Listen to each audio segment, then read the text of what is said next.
राधे राधे मित्रों, मैं शर्मा सुनील ओम श्री हरि एस्ट्रोनॉट का स्वागत करता हूं। मित्रों, सैटिरस असेंडेंट महानवंबर के ऊपर बात करने से पहले मैं आपको दीपावली की बहुत बहुत शुभकामना देता हूं। Wish you a very happy and prosper Deepawali.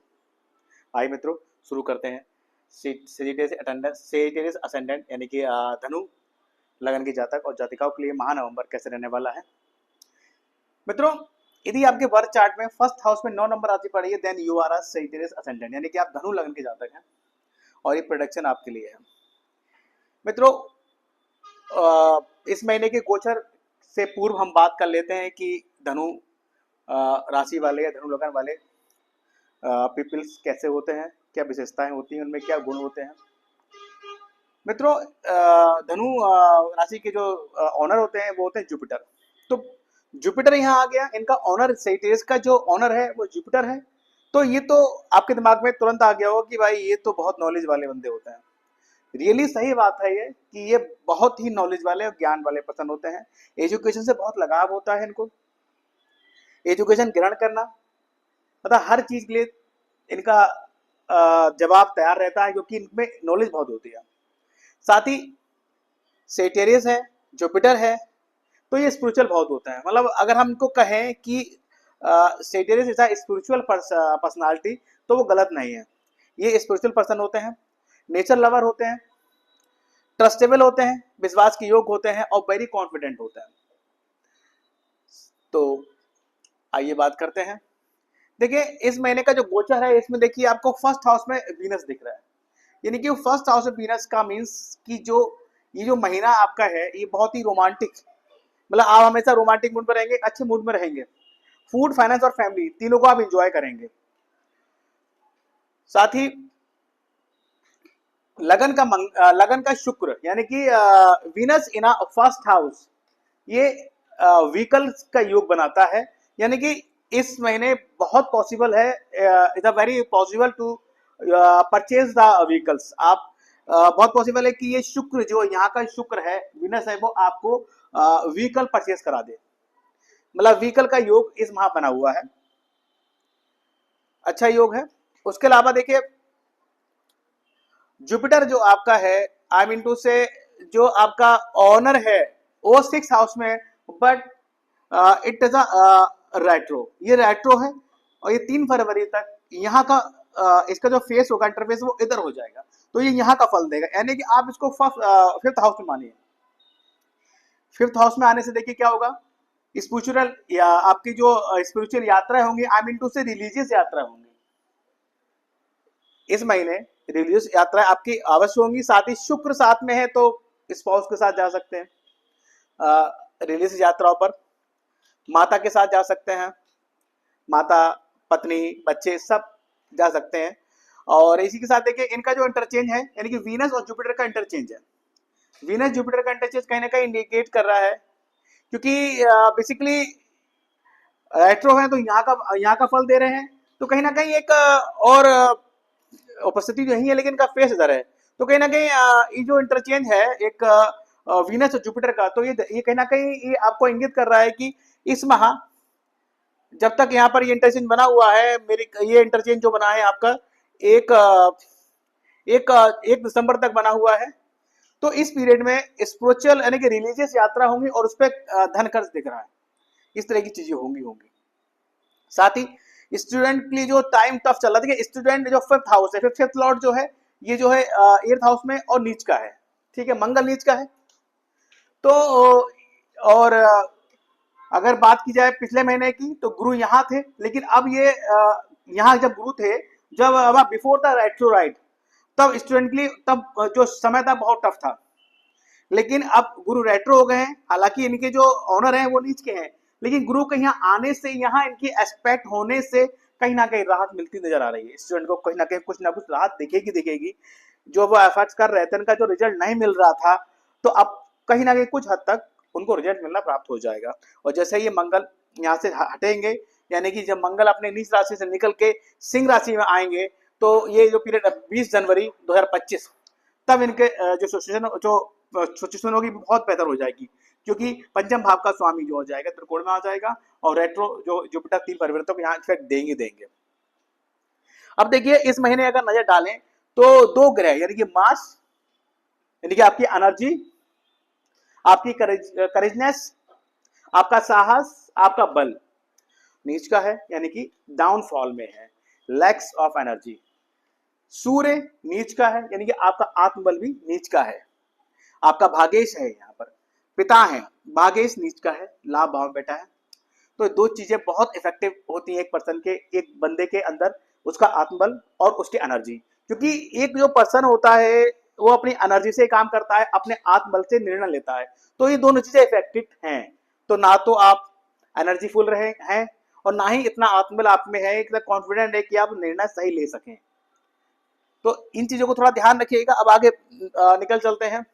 अष्टम भाव का मंगल यानी कि अष्टम भाव में जो मंगल बैठे हैं वो नीच के हैं, यानी कि पंचमेश नीच के हैं और बेस। अब देखिए कहीं ना कहीं ये जो भाव होता है वो आपकी पैतृक संपत्तियों का होता है, अचानक से प्राप्त होने संपत्ति, पेरेंटल प्रॉपर्टी। कहीं ना कहीं पेरेंटल प्रॉपर्टी का इश्यू रह सकता है। हो सकता है आप बड़े हैं, बच्चे आपके बड़े हैं, तो कहीं ना कहीं आप वसीयत बना रहे हो, तो वो वसीयत का नहीं कि आप मंगल नीच का है, बे हो रहा है, आप डिस्ट्रीब्यूट करेंगे, प्रॉपर्टी आपके हाथ से जाएगी, आपके बच्चों में बढ़ जाएगी। या फिर कुछ ऐसा भी हो सकता है कि बच्चों से कोई डिस्प्यूट हो रहा हो भाई, या फिर कोई ऐसी प्रॉपर्टी हो जिसके थ्रू आपको नुकसान हो रहा है, उसका बे होना होना है। ये सिचुएशन ये बनी हुई है यहाँ पर। साथ ही देखिए मंगल जो है आपके जो है एर्थ हाउस में है, और जो एर्थ हाउस है वो आपके स्पाउस से सेकंड है।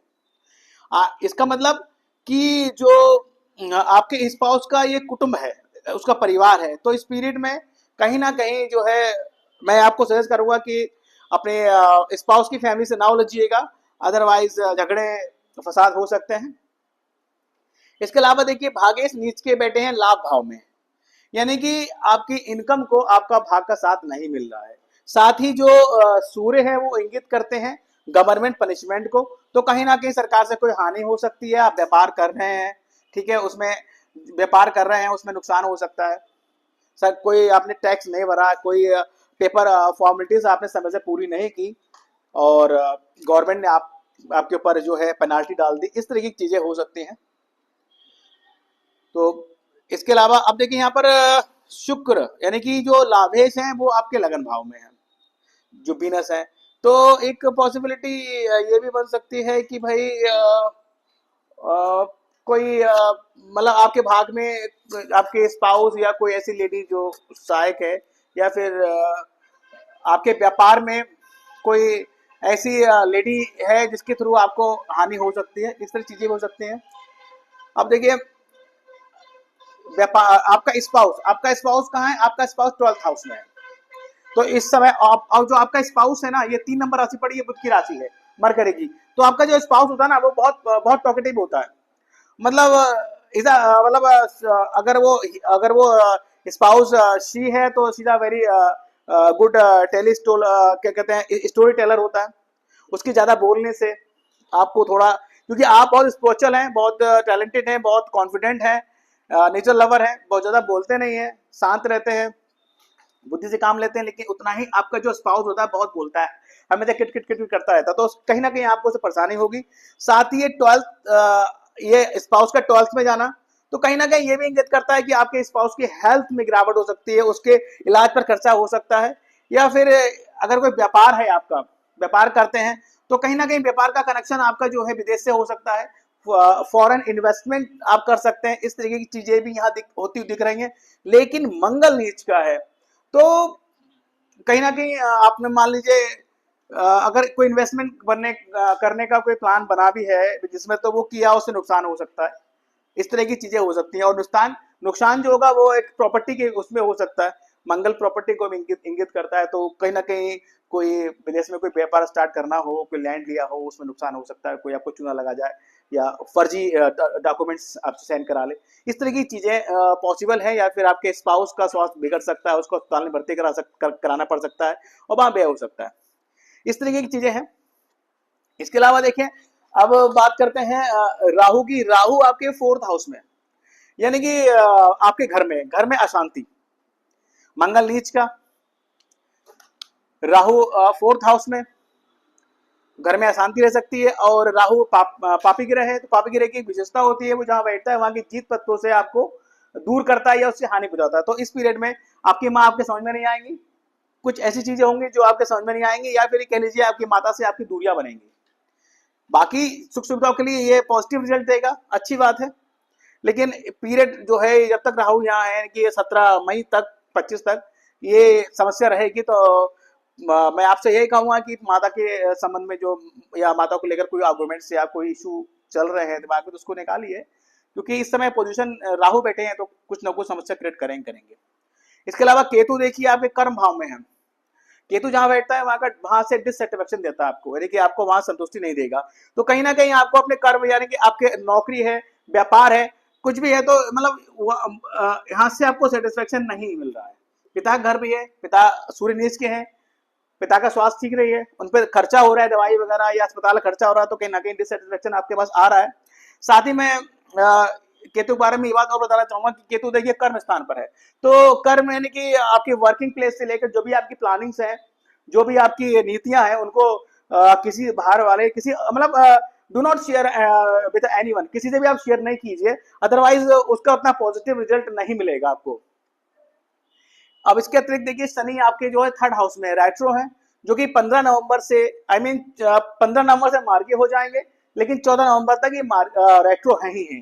तो ये यहाँ का भाव, यहाँ का फल दे रहे हैं इस समय। धन भाव में बैठे हैं, कहते हैं शनि जहाँ बैठते हैं वहां का अच्छा फल देते हैं, लेकिन शनि जहाँ दृष्टि डालते हैं वहां जो है वहां का अच्छा फल नहीं देते। लेकिन आप देखिए 15 नवंबर से शनि यहाँ बैठेंगे, शनि भी पाप ग्रह है, तो कहीं ना कहीं आपके छोटे भाई बहन सिबलिंग्स या फिर आपके नेवर से किसी न किसी चीज को लेकर उनसे दूरियां बनेंगी। इस तरह की चीजें यहाँ होती दिखेंगी। इसके अलावा मित्रों मैंने इस माह कुछ डेट्स पॉइंट आउट की हैं, जिनको आप नोट कर लीजिए कि इन तिथियों में कोई भी महत्वपूर्ण डिसीजन हो, चाहे वो आपकी पर्सनल लाइफ से रिलेटेड हो, चाहे वो आपके व्यापार प्रोफेशन से रिलेटेड हो, अगर उस इन दिनों में निर्णय लेना हो तो प्लीज अवॉइड कीजिएगा, और इनके आगे पीछे निर्णय आप ले सकते हैं। वो तिथियां हैं 2 नवंबर, 3, 4, 7, 8, 9, 10, 11, 16 एंड 17 नवंबर। ये वो तिथियां हैं। इन तिथियों में आप अपने डिसीजन को, इंपॉर्टेंट डिसीजन को, चाहे वो आपके फाइनेंस से रिलेटेड हो, फैमिली से हो, या अदर इंपॉर्टेंट किसी भी पॉइंट ऑफ व्यू से हो, तो उनको आप जो है पोस्टपोन रखिएगा इन तिथियों में। मैंने बताया जुपिटर और वीनस का कनेक्शन जो इंटरचेंज है, इसका बता दिया कि स्पिरिचुअल यात्रा हो सकती है, रिलीजियस उनमें खर्चा हो सकता है। साथ ही मैंने आप देखिए मार्स और मून का भी जो है 5th हाउस और 8th हाउस का भी इंटरचेंज होगा। ये 14 और 15 नवंबर के बीच होगा। तो इसमें इसका इफेक्ट ये हो सकता है, देखिए जो स्टूडेंट हैं वो कहीं ना कहीं किसी पीएचडी या किसी रिसर्च कोर्स से जुड़ सकते हैं और उससे फायदा ले सकते हैं। इस तरह की चीजें हो सकती हैं। इसके अलावा देखिए जो कुछ डेट्स है इसमें, जो इस माह जैसे हम बात करते हैं अमावस्या की, तो इस माह 2 अमावस्या पड़ रही है, 1 नवंबर को और एक जो है 30 नवंबर को। देखिए अष्टम भाव में आपके 4 नंबर राशि पड़ी हुई है। कहीं ना कहीं आपके मन में अशांति, कहीं ना कहीं मन में कॉन्फिडेंस की कमी, आप इस तरह की चीजें हैं, या फिर उलझने हैं, अच्छे से निर्णय नहीं ले पाते हैं, कंफ्यूजन रहता है। तो आप जो है शिव जी जो प्रदोष व्रत है 13 नवंबर और 28 नवंबर को ये व्रत करें। इस दिन शिव मंदिर जाएं, उनका रुद्राभिषेक करें, जलाभिषेक करें, पंचधान से उनका रुद्राभिषेक कर सकते हैं, या फिर प्रत्येक सोमवार को जाकर आप शिवलिंग पर जल चढ़ाएं। ये सब करें तो यहाँ आपको जो आपके मन में आस करता है वो उसका समाधान होगा, और मन में एक स्थिरता और एक मन में एक जो है एनर्जी, एक कॉन्फिडेंस आपको प्राप्त होगा। इसको करिएगा, करते हैं तो अच्छी बात है, नहीं करते हैं तो करिएगा, आपको चेंजेस दिखाई देंगे। इसके अलावा देखिए राहु आपके 4th हाउस में है, यानी कि 4th हाउस का राहु जो है आपके मन में अशांति देता है, आपके माता से दूरी बनाता है। तो जो इसके नेगेटिव इफेक्ट हैं, तो इसके लिए मैं हमेशा बोलता हूँ, देखिए 2 अमावस्या इस महीने पड़ रही हैं, 1 नवंबर 30 नवंबर को। आप अमावस्या वाले दिन सुबह को जल्दी उठें, ब्रह्म मुहूर्त में उठें, श्री विष्णु सहस्त्रनाम का पाठ करें। अगर पास में कोई नहर है आसपास तो उसमें बहता हुआ जो जल है उसमें नारियल प्रवाहित करें। पॉसिबल नहीं है ऐसा तो फिर आप विष्णु सहस्त्रनाम का पाठ ऑडियो अपने घर के मंदिर में बैठकर उसको लगा लिए, सुन लीजिए सुबह में उठकर नहा धोकर। उसके अलावा आप यथाशक्ति नारियल जो है मंदिर में दान कर सकते हैं। ये काम आपको आवश्यक तो करना ही करना है। और उसके अलावा भी अगर राहु की नेगेटिविटी ज्यादा है तो आप प्रत्येक शनिवार को भी ये काम कर सकते हैं। देखिए गणेश चतुर्थी इस बार 5 नवंबर और 18 नवंबर, यानी कि 5 नवंबर को विनायक चतुर्थी और जो है 18 नवंबर को संकष्टी चतुर्थी है। मंगल के मंगल आपका नेगेटिव है, मंगल से आपको पॉजिटिव रिजल्ट नहीं मिल रहा है, प्रॉपर्टी की समस्या है, प्रॉपर्टी डिस्प्यूट है, घर नहीं बन पा रहा है, इस तरह की चीजें अगर हैं। और देखिए इस समय तो स्थिति ये बनी हुई है, मंगल आपका नीच का पढ़ाई है, इसकी नेगेटिव एनर्जी आपको परेशान की हुई है, तो आप अवश्य रूप से जो गणेश उपासना करें। इससे देखिए कुछ चीजें और होंगी, आपके वर्किंग प्लेस का भी स्वामी है और आपके बिजनेस और स्पाउस भी है, तो एक पंथ दो काज हो जाएंगे। गणेश उपासना कीजिए, गणेश चतुर्थी पर आप गणेश मंदिर जाइए, उनको लड्डू का भोग लगाइए, उनकी चरणों में द्रवा अर्पित कीजिए, उनकी उपासना कीजिए, उनके पाठ कीजिए। आपको मंगल की जो नेगेटिव इफेक्ट है वो कम होते दिखेंगे और पॉजिटिव इफेक्ट आपको प्राप्त होंगे। इस माह गज केसरी योग 5 नवंबर, 11 नवंबर, 17 और 24 नवंबर को 4 गज केसरी योग लगते हैं हर माह, इस महीने भी लग रहे हैं। गज केसरी योग के बारे में कहा जाता है, शास्त्र सम्मत तथा एस्ट्रोलॉजी में इसको प्रमाणित किया गया है कि जिन जातक और जातिकाओं की जन्म पत्रिका के अच्छे भावों में ये योग विद्यमान होता है, वे जातक और जातिकाएं बहुत छोटे से प्रयास से आकाश की बुलंदियों को छूते हैं। यह कह लीजिए कि अर्थ से फर्श पर जाने के लिए कम मेहनत में ये योग पर्याप्त है। इसके अलावा देखिए जुपिटर यहाँ आ जाएंगे और मंगल नीच के हैं, जैसे मंगल नीच के हटेंगे आपके विवाह वगैरह में विवाह होने स्टार्ट हो जाएंगे। लेकिन अब इसके अलावा एक कहते हैं ना हिंदू धर्म में इस समय अगर माने शास्त्रों के अंतर्गत की इस समय जो है चतुर्मास चल रहे हैं, चतुर्मास का जो समापन जो है यही महीने में होने वाला है। 12 नवंबर को देव उठावनी एकादशी है। ऐसा माना जाता है कि इस दिन प्रभु श्री हरि जो क्षीर सागर में जो है योग निद्रा में होते हैं, वो जागृत होते हैं और उसके बाद तुलसी विवाह आरंभ हो जाता है तथा उसके उपरांत जो हिंदू धर्मों में जो मांगलिक कार्य हैं, विवाह वगैरह, ये संपन्न होने शुरू हो जाते हैं। अब इसके अलावा देखिए मैं बात करता हूँ सेक्टर्स वालों की, तो इनके compatible zodiac sign, I mean to say वो राशियां जो इनके लिए बहुत मददगार या इनकी मित्र राशियां हैं, वो देखिए एरीज हो गया, लियो हो गया, लिब्रा और एक्वारिस, यानी कि मेष, सिंह, तुला और कुंभ, ये 4 राशियां जो ऐसी हैं, ये लोग आपके अच्छे मित्र हो सकते हैं, आपके अच्छे सलाहकार हो सकते हैं तथा आपको बहुत सहयोग प्रदान यानी कि सहयोगकर्ता आपके हो सकते हैं। तो आपकी जानकारी में ऐसे लोग आपके टच में हो तो उनसे कभी भी जो है मतभेद ना कीजिए, इस तरह की चीजें कीजिए। इसके अलावा देखिए इसमें आप कुछ पॉइंट आउट मैंने किए हैं, जो मैंने अभी आपसे डिस्कस किया है उसको कुछ पॉइंटों में लिखा है, मेन पॉइंट लिख दिए हैं। फर्स्ट में लिखा है पॉसिबल टू परचेस व्हीकल। देखिए शुक्र लगन में है तो व्हीकल योग बना हुआ है, तो पॉसिबल है कि इस महीने आप जो है व्हीकल परचेस करें। रिलीजियस ट्रेवलिंग में बता चुका हूँ। अवॉइड आर्गुमेंट विद मदर, ठीक है, मंगल जहाँ है मन में शांति रहेगी, माता से दूरियां रहेंगी, तो उनके साथ कोई भी वाद विवाद से बचिएगा और माता का सम्मान प्रॉपर अपना करते रहिए। पॉसिबल टू फॉरेन इन्वेस्टमेंट, ठीक है, व्यापार का स्वामी यहाँ, ये भी पॉसिबल हो सकता है। स्टूडेंट रिलीफ, ठीक है, जुपिटर जो है रेट्रो हो गए तो स्टूडेंट कहने के रिलीफ तो प्राप्त होगा ही होगा। Loss on parents parental property, हाँ ठीक है, ये भी मंगल नीच के हैं।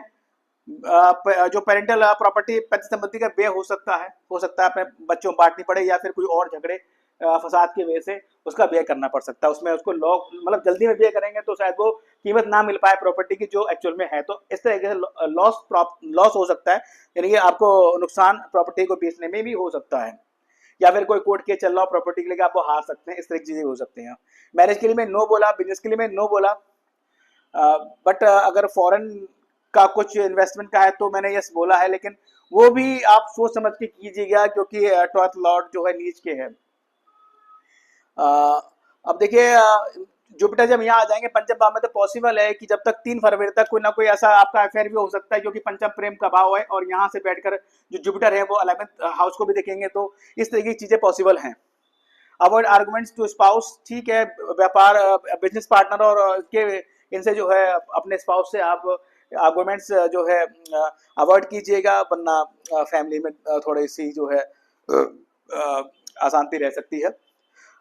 लगन में मंगल है, रोमांटिक पीरियड रहेगा भाई। 1 फरवरी तक यहाँ रहने वाले हैं, तो 1 फरवरी तक जो 1 दिसंबर तक यहाँ रहने वाले हैं, 1 दिसंबर तक शुक्र यहाँ रहने वाले हैं, तो इस पीरियड में आपका जो मूड है बड़ा अच्छा रहेगा, रोमांटिक रहेगा।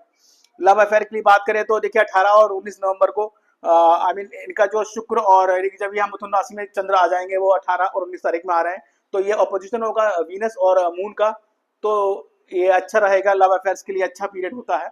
गवर्नमेंट एलिगेशन पॉसिबल, मैंने बोला ना सूर्य नीच के हैं, तो कहीं ना कहीं आपका व्यापार है या फिर तो या फिर आप कोई काम करते हैं, नौकरी करते हैं, तो वहाँ पर सरकार से पनिशमेंट आपको प्राप्त हो सकता है। थोड़ा अलर्ट रहेगा, उलझिएगा नहीं इस पीरियड में, ना किसी सरकारी कर्मचारी से, ना किसी गवर्नमेंट ऑफिस में जाकर कोई झगड़ा फसाद कीजिएगा। उसके अलावा देखिए डिस्टेंस पॉसिबल टू, मैंने बोला कि आपके भाई बहन और नेबर से डिस्टेंस आपके हो सकते हैं, 15 नवंबर के बाद के ना के दूरियां बन सकती हैं, तो इन सब चीज़ों को देखिए और इनमें सुधार कीजिए। इसके अलावा देखिए 2 ग्रह नीच के हैं, एक तो आपके मार्स और आपके सूर्य। मार्स को ठीक करने के लिए मैंने एक बताया गणेश उपासना, दूसरा मैंने बताया कि मार्स ठीक कैसे होते हैं। देखिए आपके सीरियस वालों के लिए, जो धनु वालों के लिए, जो इनके जो इस देवी हनुमान जी होते हैं, तो आपको हनुमान उपासना तो हमेशा करनी चाहिए। इससे आपके मंगल की नेगेटिविटी खत्म हो जाएगी और आपको जो है आपकी जन्मपत्रिका में जो नेगेटिव इफेक्ट्स हैं, नेगेटिव योग हैं, उनका नेगेटिव इफेक्ट मिलना कम हो जाएगा।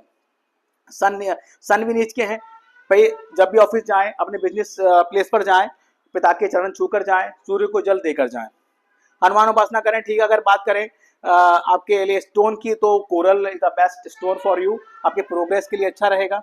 लेकिन कोई भी स्टोन पहनने से पहले मैं आपको फिर सजेस्ट करूंगा एक बार कि अपनी जन्म पत्रिका का विश्लेषण अवश्य करा लें। जन्म पत्रिका का विश्लेषण कराना इसलिए जरूरी होता है क्योंकि ठीक है पंचम भाव में जो राशि पड़ी है वो आपके इस देव की हो गई, लेकिन फिफ्थ लॉर्ड जो है उसका प्लेसमेंट जन्म पत्रिका में कहाँ है, किस सिचुएशन में है, ये सब देखना बहुत जरूरी होता है। इसलिए कोई भी स्टोन धारण करने से पहले जन्म पत्रिका का विश्लेषण अवश्य कराना चाहिए। तो मित्रों एक छोटा सा प्रोडक्शन था सेजिटेरियस असेंडेंट का माह नवंबर 2024 का। यदि ये वीडियो पसंद आए तो उसको लाइक कीजिएगा। जिन लोगों ने हमारा चैनल ओम श्री हरि एस्ट्रोवर्ड सब्सक्राइब नहीं किया है उसको आप सब्सक्राइब करें, और आपके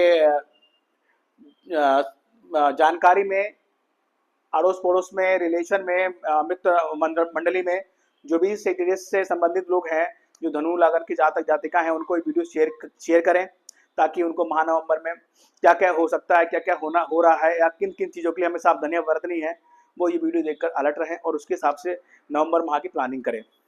तो मित्रों चलते चलते एक बार मैं पुनः आपको दीपावली की हार्दिक शुभकामनाएं देता हूँ। Wish you a very happy and prosper Deepavali. Radhe Radhe मित्रों।